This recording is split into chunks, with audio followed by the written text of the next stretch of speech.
జ్యోతిషాస్త్రీత్యా ద్వాదశ రాశుల్లో 6వ రాశి అయినటువంటి కన్యా రాశి మిత్రులారా, మీరు ఉత్తరా నక్షత్రం 2, 3, 4 పాదాలు, హస్తా నక్షత్రం 1, 2, 3, 4 పాదములు, చిత్తా నక్షత్రం 1, 2 పాదాలకు జన్మించిన మీరు కన్యా రాశి వారిగా పరిగణించబడుతున్నారు. ఈ సెప్టెంబర్ నెల కన్యా రాశి వారికి శుభాశుభ ఫలితాలు ఎలా ఉన్నాయి అంటే, శని 6వ ఇంట్లో తిరోగమనంలో ఉన్నాడు, బుధుడు 11వ ఇంట్లో ఉన్నాడు, కుజుడు 10వ ఇంట్లో ఉన్నాడు.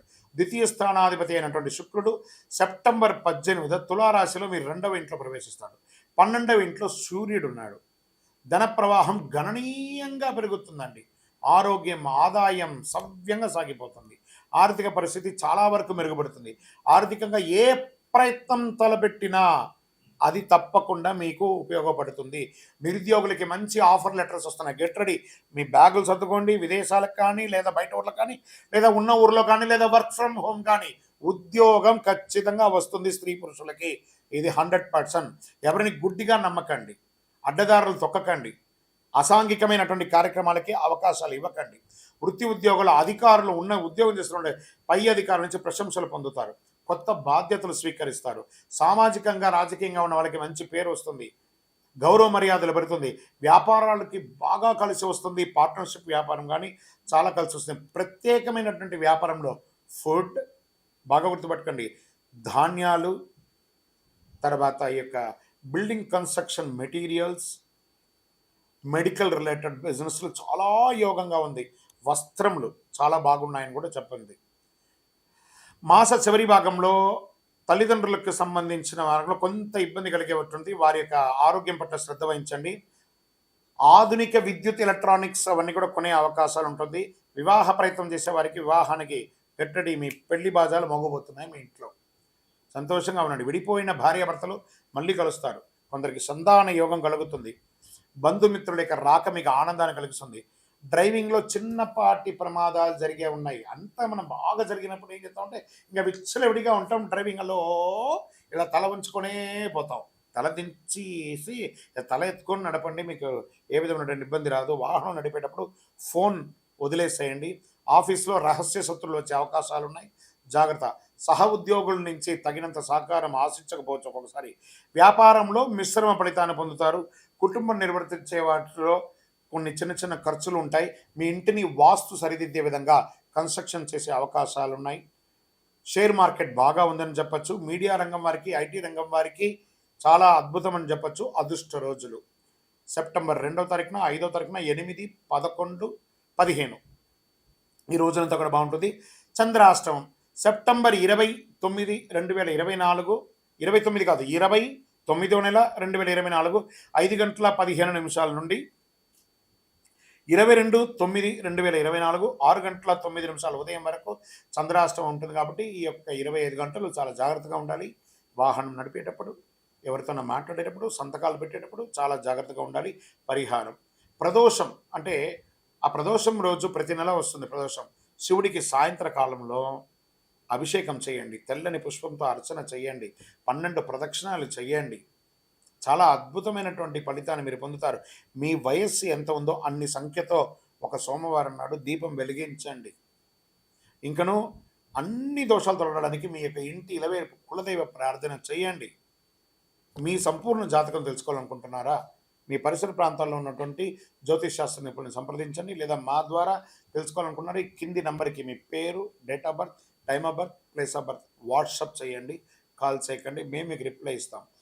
జ్యోతిష్ శాస్త్రం పడుతున్న వర్షానికి గొడుగు మాత్రమే కానీ జ్యోతిష్ శాస్త్రం జీవితం కాదు.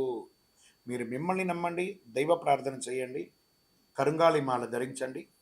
వినాయక చవితి అందరికీ గుర్తుండే ఒక వినాయక చవితి. దీన్ని పూజగా కాకుండా ఒక మెసేజ్గా మనం తీసుకుంటాం.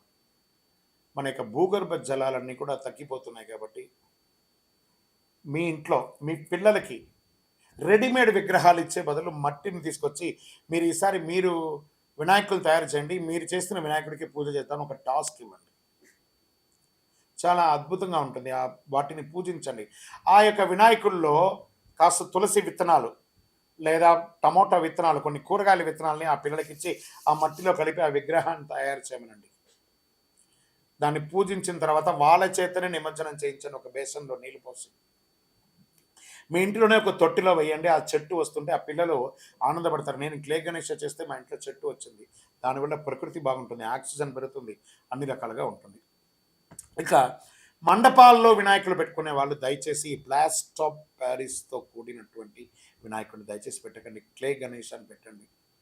తర్వాత మండపాల్లో ఈ సినిమా పాటలు అవన్నీ కూడా కాస్త అవాయిడ్ చేయండి.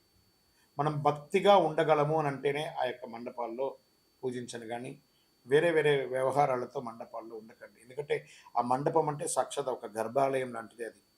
ఆ 9 రోజులు నవరాత్రులు, గణపతి నవరాత్రులు చాలా విశేషంగా చేస్తుంటాం కాబట్టి అక్కడ పవిత్రంగా ఉండడానికి ప్రయత్నం చేయండి. మనం మొదటి రోజు పవిత్రంగా ఉండి మిగతా రోజులు కొంచెం తేడాగా ఉంటే భగవంతుడు అన్ని రకాలుగా ఆలోచిస్తుంటాడు. మనల్ని చూస్తూ ఉంటాడు మనకి వాటిని కాస్త దాన్ని మండపాల దగ్గరగా ఎక్కువ మందిని దర్శనానికి రప్పించే మార్గం చూడండి. ఆ యొక్క భజన కార్యక్రమాలు, కళాకారులు ఎంతో మంది ఉన్నారు చూసారా, వాళ్ళకందరికీ అవకాశం ఇయ్యండి. మన కోసమే ఎదురు చూస్తున్నారు ఆ కళాకారులందరూ. వాళ్ళకి అవకాశం ఇయ్యండి. ఈ యొక్క వినాయక చవితి వచ్చిందంటే ఎంతమందికి ఉపాధి కలుగుతుందో తెలుసా? ఆకులు, అలములు, మట్టి గణపతులు, పూజా ద్రవ్యాలు, భోజనాలు, మండపాలు, ఫోటోలు, ఫ్రేమ్‌లు, సెంటరింగ్‌లు, వాహనదారులు, వాయిద్యకారులు ఎంతమందికి మనం తెలియకుండానే పరోక్షంగా మనం ఉపాధి కల్పిస్తున్నాం చూస్తారా? అందుకే భగవంతుడు గణపతితో ప్రారంభించి అద్భుతమైనటువంటి అవకాశాలు మనకిస్తున్నాడు. ఈ గణపతి చవితిని ప్రతి ఒక్కళ్ళు కూడా ఆనందంగా, సంతోషంగా ఉండండి. చెరువుల దగ్గరికో లేదా నది దగ్గరికో వెళ్ళేటప్పుడు పిల్లలు జాగ్రత్త. అది కూడా జాగ్రత్త పడండి. వినాయక చవితిని ఆనందంగా చేసుకోండి. భాద్రపద మాసం వచ్చేసింది. భాద్రపదం అనగానే మనకేం గుర్తుకొస్తుంది? ఆ ఎలుక మీద ఉన్నటువంటి వినాయకుడు. దండాలయ్య ఆ గణపతికి వచ్చేస్తుంది. ఆ స్వామివారికి పిల్లలకి అందరికీ ఏం గుర్తుకొస్తుంది? కుడుములు, ఉండ్రాళ్ళు, లడ్లు ఇవే గుర్తుకొస్తాయి. క్లే గణేష, తర్వాత మట్టి గణపతి లేదా విగ్రహాలు, మండపారాధనలు ఎక్కడ చూసినా పండగ వాతావరణమే. పండగనే. గణపతి వచ్చేసాడంటే పండగ తీసుకొచ్చేస్తున్నాడని ఒక పేరు. అలాంటి భాద్రపద మాసంలో ఎంత అద్భుతమైనటువంటి మాసం తెలుసా?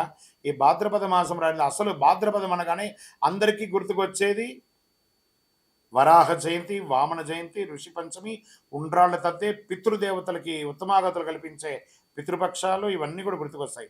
ఈ మాసానికి ఎన్నో అద్భుతాలు ఉన్నాయి. దేవతల పూజలకి, పితృదేవతల పూజలకు కూడా ఉత్కృష్టమైనటువంటి మాసం భాద్రపద మాసం. చాంద్రమానం ప్రకారం భాద్రపద మాసం 6వ మాసంగా మారుతుంది. అంటే 6th. ఈ మాసంలోని పౌర్ణమి తిథి నాడు చంద్రుడు పూర్వభాద్ర నక్షత్రం సమీపంలో కానీ ఉత్తరాభాద్ర నక్షత్రం సమీపంలో కానీ ఉండడం వల్ల ఈ మాసానికి భాద్రపద మాసం అని పేరు వచ్చింది. భాద్రపద మాసం వర్ష ఋతువులో 2వ మాసం. మాళవీయ రాజయోగంలో ఈ రాసులు ధనయోగాన్ని ప్రకటించాడు శుక్రుడు. భాద్రపద మాసంలో శుక్లపక్షం దేవతా పూజలకు ఉత్కృష్టమైనటువంటి కాలంగా, కృష్ణపక్షం పితృదేవతల ఆరాధనకు అత్యంత ప్రీతికరమైనటువంటి ఇటు దేవతలు ఇటు పితృలు అందరిని పూజించే ఒక అద్భుతమైనటువంటి మాసం చెప్పొచ్చు. దుష్ట శిక్షణ, శిష్టరక్షణ కొరకు శ్రీ మహావిష్ణువు దశావతారాలు ధరించినట్టు అందరికీ తెలిసిన విషయమే. అందులో అట్టి దశావతారంలో 3వ అవతారమైనటువంటి వరాహ అవతారాన్ని శ్రీమన్నారాయణుడు భాద్రపద మాసంలో దుష్ట శిక్షణ కోసం తీసుకొచ్చారు. ఇంత అద్భుతమైనటువంటి మాసం. పితృలు, పితృలు అంటే తల్లిదండ్రులు మాత్రమే కాదండి, వారి పితృలు మనకు ఎంతో కాలం నుంచి వచ్చినట్టు తాత ముత్తాతలు వాళ్ళందరూ కూడా పితృలే అనమాట. 15 రోజులు శుభ కార్యక్రమాలు, పండగలు, పబ్బాలు ఆర్భాటం. దాని తర్వాత మహాలయ పక్షం, పితృలు ఇవన్నీ చేస్తున్నాను చూస్తారా. అందుకే ఈ యొక్క భాద్రపద మాసానికి చాలా ఉన్నతమైనటువంటి ఒక పేరుంది. ఈ నెలలో ముహూర్తాలు ఉండవు, కానీ పూజలు ఉంటాయి. విజయోస్తు.